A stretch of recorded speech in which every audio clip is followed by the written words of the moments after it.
Right breaking చూస్తూ ఉన్నాం. కొద్దిసేపటి క్రితమే జోగి రమేష్ ఇందులో నా పేరు కావాలని ఇరికించారు, దేనికి భయపడను, కావాలంటే చంద్రబాబు లోకేష్ వచ్చి ప్రమాణం చేస్తారా అంటూ శపథం చేశారు.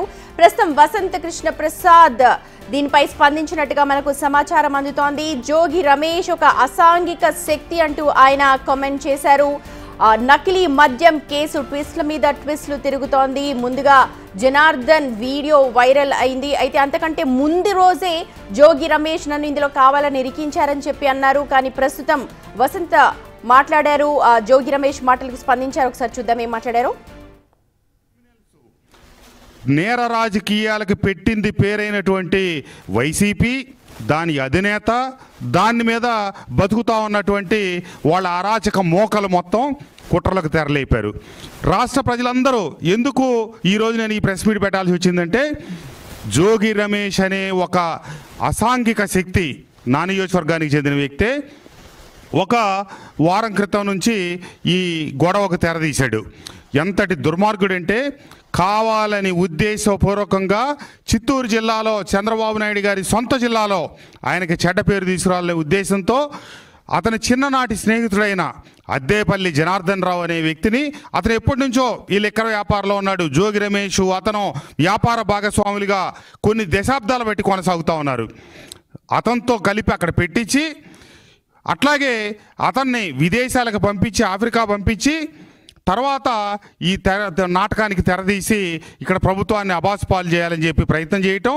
వెంటనే ప్రభుత్వం పార్టీ అప్రమత్తమై ఎవరైతే జయచంద్రారెడ్డి అనే వ్యక్తి పేరు వచ్చిందో ఆయన పార్టీని సస్పెండ్ చేసి ఎమ్మటే చర్యలు తీసుకునేటప్పటికీ ఇది పెద్దగా కథ రక్తి కట్టలేదని చెప్పి వెంటనే ఇబ్రహీంపట్నంలో కూడా గోడౌన్లోకి ఈ అక్రమ మద్యాన్ని, అక్రమ క్యాన్లు ఇవన్నీ తీసుకొచ్చి తరలించి దీన్ని రాష్ట్ర ప్రభుత్వం మీదకి నింద మోపాలి అని చెప్పి, అట్లాగే నిన్న ఉదయం మైలవరంలో వెళ్ళి ధర్నా చేశాడు. రాష్ట్రంలోకి వచ్చేటప్పటికి చంద్రబాబు నాయుడు గారిని, లోకేష్ బాబు గారిని, పవన్ కళ్యాణ్ గారిని దోషులుగా చిత్రీకరించడం, నియోజకవర్గానికి వచ్చేటప్పటికి నన్ను దోషిగారిని చిత్రీకరించడం. సరే, ఇంతకీ ఇతను ఎవరయ్యా ఈ అద్దేపల్లి జనార్దన్ అంటే ఇతనికి చిన్ననాటి స్నేహితుడు. నిన్న ప్రెస్ మీట్లో అతనే చెప్తా ఉన్నాడు, నేను అతని తాత, మా తాతలు మేమందరం కలిసి ఒకే బజార్లో ఉండేవాళ్ళం అని చెప్పి. మరి నాకు అద్దేపల్లి జనార్దన్తో ఏ రకమైన సంబంధం లేదు. అంతేకాకుండా ఈ అద్దేపల్లి జనార్దన్కి సంబంధించిన ఏఎన్ఆర్ బార్ని నేను అక్కడ ప్రజలకి చాలా ఇబ్బందికరంగా ఉంది, ఇది ఇక్కడ నుంచి మార్చాలని చెప్పి నేను 2024 అక్టోబర్ 10వ తారీఖున ఎక్సైజ్ కమిషనర్ గారికి, ఎక్సైజ్ ఇక్కడ జిల్లా సూపరింటెండెంట్ గారికి, ఎక్సైజ్ మంత్రి గారికి కూడా లెటర్ పెట్టడం జరిగింది. మా పార్టీకి కానీ నాకు కానీ లోపాయికారి సంబంధాలు ఉండుంటే మా పార్టీ వ్యవహారాన్ని అనుసరించి శాసనసభ్యుడిగా నేను నడుచుకుంటా కదా, ఏదైనా ఉండుంటే నేను అతను ఎందుకు అక్కడి నుంచి ఆ బార్ తొలగించాలని చెప్పి ప్రభుత్వానికి నేను లేఖ పెట్టడం జరుగుతుంది. కానీ ఇవన్నీ తెలియని జోగి రమేష్ ఈ దొంగ నాటకం ఆడి అటు రాష్ట్ర ప్రభుత్వాన్ని నన్ను అప్రతిష్ట పాలు చేయాలి, చంద్రబాబు నాయుడు గారి మీద చిలవలు పలవలు చేసి మాట్లాడుతూ వచ్చాడు. ఇతను ఇంత చేసి ఈ దుర్మార్గుడు, ఈ దౌర్భాగ్యుడు జోగి రమేష్ చేసిన నాటకం ఏంటంటే 24వ తారీఖు మాకేం చెప్పాడు, అక్కడ లోకల్ మీడియాలో ఏం మాట్లాడాడు, వెళ్ళేటప్పుడు చివరి ఫోన్ చేసింది వసంత కృష్ణ ప్రసాద్కి అని చెప్పాడు. కానీ జరిగింది ఏంటయ్యా అంటే వాస్తవంలో 23వ తారీఖు, 24వ తారీఖు అతను ఆఫ్రికా వెళ్తా ఉన్నాడు. 23వ తారీఖు అద్దేపల్లి జనార్దన్కి కబురు చేసి నువ్వు ఎప్పుడు వెళ్తున్నావు అంటే నేను రేపు బయలుదేరి వెళ్తున్నా అని చెప్పాడు. అయితే నువ్వు నా దగ్గరకు రా మాట్లాడదామని చెప్పాడు. 23వ తారీఖు సాయంత్రం 8:30 ప్రాంతంలో ఒక 2-3 నిమిషాలు అటు ఇటుగా అతని ఇంటికి వచ్చి ఇంట్లోకి వెళ్ళిన తర్వాత 1 నిమిషం 2 నిమిషాల్లోనే వాళ్ళ సోదరుడిని, ఇతర కుటుంబ సభ్యుల్ని బయటికి పంపించేసి గంట సేపు 9:30 వరకు జోగి రమేష్ మాట్లాడాడు. సరే, నాకేమి తెలియదు అని నిన్న పొద్దున్న దాకా బుకాయించుతా వచ్చిన జోగి రమేష్ ఇంకొన్ని విచిత్రమైన విన్యాసాలు చేశాడు. మొన్న హైదరాబాద్ ఎయిర్పోర్ట్లో ఉండి నా మీద కేసు మరల్చడానికి ప్రయత్నిస్తున్నారు, అది ఇదని చెప్పి ఒక కొత్త పల్లవి అందుకున్నాడు. మేము ఈ వీడియోలు చూసి ఏంటబ్బా ఇతను కొత్తగా మాట్లాడుతున్నాడు, ఇతని మీద కేసు చెప్పడానికి ఏముంది అసలు, ఇక్కడ ఎందుకు ఇట్లా మాట్లాడుతూ ఉన్నాడు, ఎవరో జయచంద్రారెడ్డి ఇక్కడ అద్దేపల్లి జనార్దన్ రావు మధ్యలో ఇతను తనకు ఆపాదించుకుంటున్నాడు ఏంటని మాకేం అర్థం కాల.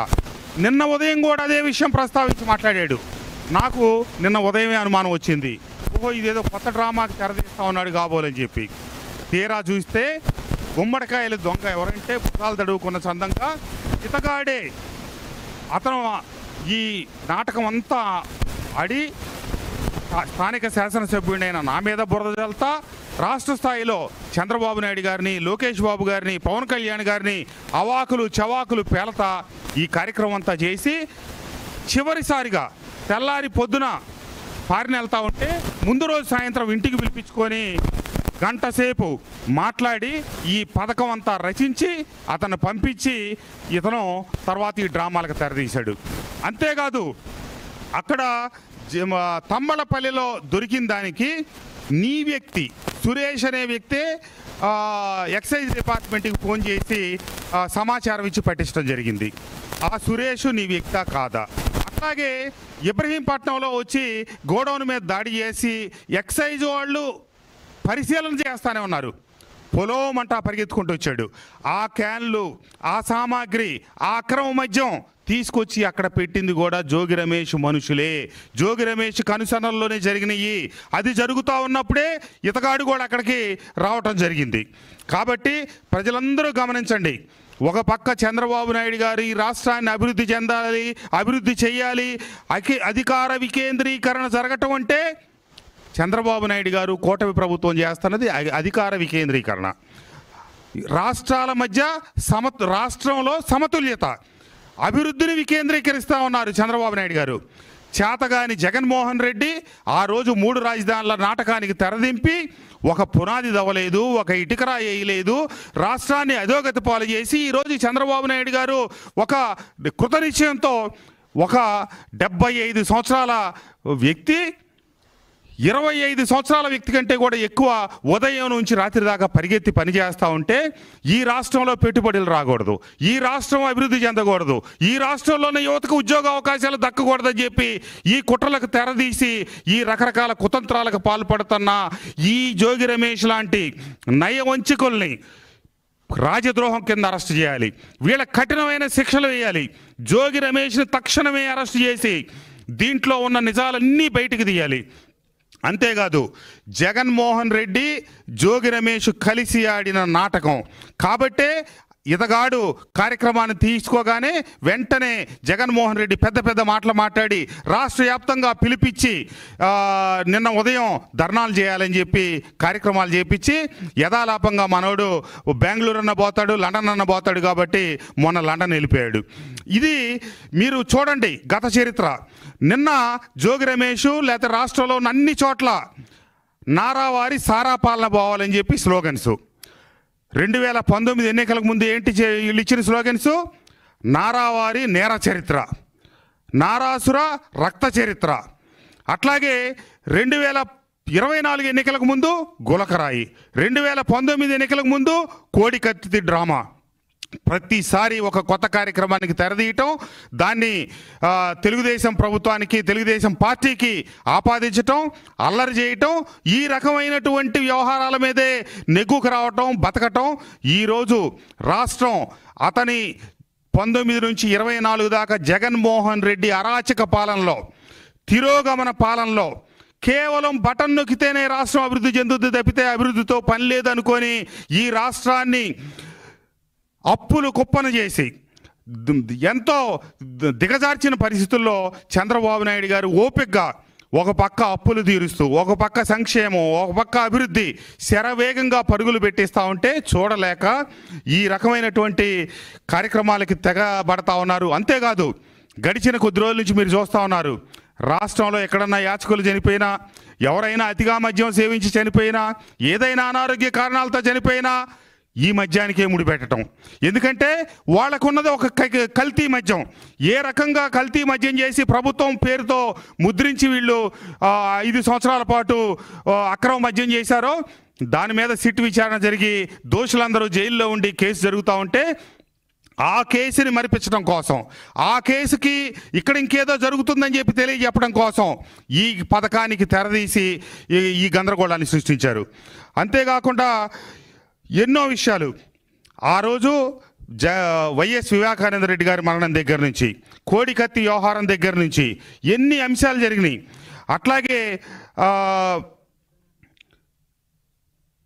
రాజధాని భూసేకరణ జరుగుతూ ఉన్నప్పుడు 2014 నుంచి 15-16 ప్రాంతాల్లో అక్కడ తోటలు తగలబెట్టి, ఏది వాళ్ళ ముఖ్య అనుచరుడు సురేష్, నందిగం సురేష్, అట్లా ఎన్నో రకాలు. 2024లో వరదలు వస్తే అమరావతిని ముంచాలి, అమరావతి మునిగిపోతుందని ఆ దరిద్రపు అబద్ధాల పత్రిక సాక్షి పత్రిక, అబద్ధాల ఛానల్లో సాక్షి ఛానల్లో ఎప్పుడు మునిగిపోతుందా, ఎప్పుడు మునిగిపోవాలని చెప్పి, మొన్న వరదలు వస్తే హైదరాబాద్ మునగలేదా, బెంగళూరు మునగలేదా, బాంబే మునగలేదా? అధిక వర్షాలు పడ్డప్పుడు కొద్ది గంటల పాటు ఎక్కడైనా అవస్థ జరుగుద్ది. ఇక్కడ ఏ అవస్థ లేకుండా, ఏ ఇబ్బంది జరగకుండా, ఏ రకమైనటువంటి వరద రాకుండా అమరావతి మీద దుష్ప్రచారం. ఈరోజు రాష్ట్రంలో ఈ దుష్ప్రచారాలు చేస్తున్నటువంటి ఈ నేర చరిత్ర కలిగినటువంటి ఒక రోజున మంత్రి పదవి కోసం దిగజారి చంద్రబాబు నాయుడు గారి ఇంటి మీదకి దాడికి వెళ్ళిన ఈ జోగి రమేష్ ఈరోజు అతన్నే ముందుంచి జగన్మోహన్ రెడ్డి ఈ నాటకానికి తెరదీశాడు. కాబట్టి ప్రజలందరూ గమనించండి, ఈ రాష్ట్ర ప్రతిష్టని దెబ్బతీయాలని, కూటమి ప్రభుత్వ ప్రతిష్ట దెబ్బతీయాలని చేసే ఈ ప్రయత్నాలని రాష్ట్ర ప్రభుత్వం తక్షణం కనుక్కోవటం సంతోషకరం. దీంట్లో ఉన్నటువంటి లోతైన కుట్రని బయటికి తీయాలి. దోషుల్ని తక్షణం రాష్ట్ర ప్రభుత్వం అరెస్ట్ చేయాలి. రాష్ట్ర ప్రభుత్వాన్ని అప్రతిష్ట పాలు చేయటం కోసం ఇతను కుట్ర పన్నాడు కాబట్టి ఆ కుట్రలన్నింటిని వెలికి తీయాలి. రాజద్రోహం కేసు పెట్టాలి. ఇతనికి ఎవరైతే ఇతను బాస్ ఉన్నాడో, ఇట్లాంటి అరాచక శక్తులను పెట్టి ఈ విధ్వంసాలకు పాల్పడుతున్నాడో జగన్మోహన్ రెడ్డిని కూడా అరెస్ట్ చేయాలి అని చెప్పి నేను ఈ సందర్భంగా మీడియా ద్వారా తెలియజేస్తూ, తప్పకుండా త్వరలో ఈ కుట్రలన్నీ కేవలం, ఎందుకంటే ఈరోజు ఉదయానికి ఇప్పటికే చాట్ బయటకు వచ్చింది. దాంట్లో నాకు వాట్సాప్ ఫోన్ చేయి, నాకు ఫేస్ టైంలో ఫోన్ చేయి, ఎన్ని చెప్పాడు. కానీ దొంగ పనులు చేసే దొంగ వెధవలు ఎన్ని దొంగ పనులు చేసినా ఎక్కడో చోట, ఎందుకంటే ఎక్కడైనా జేబు దొంగలైనా, కన్నాలేసే దొంగలైనా, ఇట్లాంటి దొంగలైనా వాళ్ళే ఒక తప్పో ఒక పొరపాటో ఏదో చేసి దొరికిపోతారు. ఆ రకంగానే ఈ జోగి రమేష్, జగన్మోహన్ రెడ్డి ఇద్దరు దొరికిపోయారు. రాబోయే 4-5 రోజుల్లో రాష్ట్రంలో విస్తుపోయే విషయాలన్నీ బయటకు వస్తాయి. నువ్వు నిన్న పత్రికా విలేకరులు అడుగుతా, మరి నీ ఇంటికి అద్దేపల్లి జనార్దన్ రావు 23వ తారీఖు వచ్చాడా లేదా అంటే, చాలామంది వస్తుంటారు పోతుంటారు, వచ్చాడేమో పోయాడేమో నాకు తెలియదని చెప్పావు. ఒకవేళ నీ ఇంటికి అతను రావటం 100కి 100% వాస్తవం కాదు అని నువ్వు నిరూపించాలంటే 23వ తారీఖు సాయంత్రం నీ ఇంటి సీసీటీవీ ఫుటేజీ బయటపెట్టు. లేకపోతే ఈరోజు సాయంత్రానికి కానీ రేపుడికి కానీ ఖచ్చితంగా గడిచే 24 గంటల లోపల మేము ఆ సీసీటీవీ ఫుటేజ్ బయట పెడతాం. అద్దేపల్లి జనార్దన్ రావు నీ ఇంటికి రావటం వాస్తవం కాదో ప్రజానికానికి తెలియజేస్తాం. అట్లాగే ఏమైతే గోడౌను ఆ క్యాన్లు పెట్టావో నువ్వే పెట్టించావు, అవన్నీ కూడా సీసీటీవీ ఫుటేజ్తో సహా 48 గంటల్లో ప్రజలకు వాస్తవాలన్నీ తెలియజేయబోతా ఉన్నాము. కాబట్టి ఇట్లాంటి విద్రోహులకి ప్రజాస్వామ్య వ్యవస్థలో ఏ రకమైనటువంటి స్థానం లేదు. ప్రజలందరూ, రాష్ట్ర ప్రజలందరూ జగన్మోహన్ రెడ్డి గారి నీచ రాజకీయాలు, జోగి రమేష్ లాంటి అరాచకవాదుల్ని గుర్తించాలని చెప్పి తెలియజేస్తూ మీ అందరికీ నా హృదయపూర్వక ధన్యవాదాలు, నమస్కారాలు.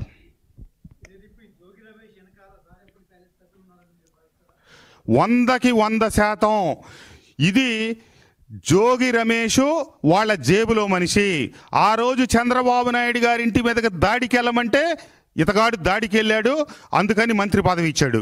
ఈరోజు అదే జగన్మోహన్ రెడ్డి డైరెక్షన్లో ఈ అక్రమ మద్యం వ్యవహారాన్ని వెలికి తీయమంటాం, అక్రమ మద్యాన్ని రాష్ట్ర ప్రభుత్వం మీద రుద్దమని చెప్పి జగన్మోహన్ రెడ్డి చెప్పడం, దీన్ని గందరగోళం చేసి కావాలని చెప్పి వాళ్లే ప్లాన్ చేసి దాన్ని ఈ కుట్రను అమలు చేశారు.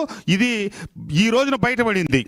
దీంట్లో ముద్దాయి బయట కనపడతా ఉంది అద్దేపల్లి జనార్దన్ రావు, కానీ వెనకుండి నడిపించిన వాళ్ళు జోగి రమేష్, జగన్మోహన్ రెడ్డి.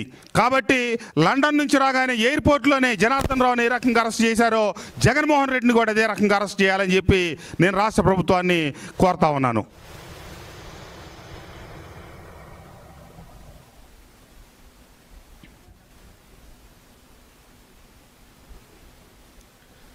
ఇప్పుడు గడిచిన 5 సంవత్సరాల వాళ్ళ పాలనలో అక్రమ మద్యం ఏరులై పారింది. ఇష్టారాజ్యంగా చీపు లిక్కర్ తయారు చేసి వందలాది మంది ఉసురు తీసిన వాళ్ళు గత ప్రభుత్వం. వాళ్ళు దాన్ని కంట్రోల్ చేయడానికి ఏ రకమైనటువంటి చర్యలు తీసుకోవాలా? ఈరోజు అక్రమ మద్యం అనేది ఎక్కడా పంపిణీ కాలేదు. ఏదో కొద్ది గొప్ప 1% కాదు కదా, 0.001% కూడా కాలేదు. అయినా ఈ జరిగిన కుట్ర వల్ల ఇట్లాంటి ఏమన్నా భవిష్యత్తులో జరిగితే ఇబ్బంది పడతారేమో, ఈ రాష్ట్ర ప్రభుత్వం రాష్ట్రంలోని ప్రజలు పడకూడదు అని ముఖ్యమంత్రి చంద్రబాబు నాయుడు గారు వెంటనే ఒక స్కాన్ చేసి తెలుసుకునే హలోగ్రామ్ని తీసుకొచ్చి కొత్తగా ఒక యాప్ని ప్రవేశపెట్టి భవిష్యత్తులో ఈ రకమైనటువంటి చర్యలకు అవకాశం లేకుండా ఈ ప్రభుత్వం చర్యలు తీసుకుంటా ఉంది. ఈ ప్రభుత్వం వ్యవహారం బయటికి రావటమే మరుక్షణం నిమిషంలోనే పార్టీ నాయకుడు అని చెప్పి తెలుగుదేశం పార్టీ నాయకుడైనా కూడా జయచంద్రారెడ్డిని తక్షణం అరెస్ట్ చేయటం జరిగింది. పార్టీని సస్పెండ్ చేయటం జరిగింది. విచారణ జరుగుతూ ఉంది. కాబట్టి భవిష్యత్తులో ఇట్లాంటి విషయాలు ఏమీ పునరావృతం కాకుండా ఈ కుట్రలు నిజంగా ఏమైనా కనుక ఎక్కడైనా అక్రమం కల్తీ మద్యం ఎవడైనా ఒకటారాది ఇచ్చినా కూడా ఎట్టి పరిస్థితుల్లో ఈ రాష్ట్రంలో కొనసాగటానికి ఈ రాష్ట్ర ప్రభుత్వం ఒప్పుకోదు అని చెప్పి నేను తెలియజేస్తా ఉన్నాను.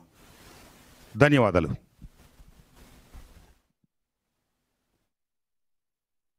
మాట్లాడుతున్న విషయాలు జోగి రమేష్ జగన్ జోబులో మనిషి అని ప్రస్తుతం తన పైన రాజద్రోహం కింద కేసు నమోదు చేయాల్సిందిగా వసంత కృష్ణ ప్రసాద్ అంటూ ఉన్నారు. నియోజకవర్గంలో తన పైన అలాగే రాష్ట్రాన్ని విషయానికి వస్తే అటు లోకేష్ పైన చంద్రబాబు పైన రాష్ట్ర పరువు ప్రతిష్ట పైన కూడా భంగం కలిగించే విధంగా చేసిన జోగి రమేష్ పై రాజద్రోహం కింద కేసు నమోదు చేయాలని ఇది ప్రజలంతా గమనిస్తున్నారని, అలాగే ఏఎన్ఆర్ ఏదైతే బార్ ఉందో దానిపైన గత సంవత్సరం అక్టోబర్లోనే తాను కేసు నమోదు చేసినట్టుగా ఒక ఎఫ్ఐఆర్ కాపీ కూడా ఆయన చూపిస్తూ ఉన్నారు. జోగి రమేష్ కి జనార్దన్ కి అసలు పరిచయమే లేదు అని చెప్తున్నాడు. కానీ అసలు వాస్తవాలు బయటకు రావాలి అనంటే ఆయన ఇంటి దగ్గర ఉన్న సీసీ ఫుటేజ్ బయటకు తీయాలి, అలాగే ఆయన ఫోన్ కాల్స్ వల్ల కూడా బయటకు వస్తాయి విషయాలన్నీ కూడా అంటూ వసంత కృష్ణ ప్రసాద్ చాలా ఘాటుగా మాట్లాడుతూ ఉన్నారు. నకిలీ మద్యాన్ని ఏరులై పారించిన గత ప్రభుత్వం ఇప్పుడు ఇలాంటి నాటకాలకు తెరలేపిందని, గతంలో కత్తికోడి డ్రామా కావచ్చు, లేకపోతే చంద్రబాబు ఇంటిపైన దాడి కావచ్చు,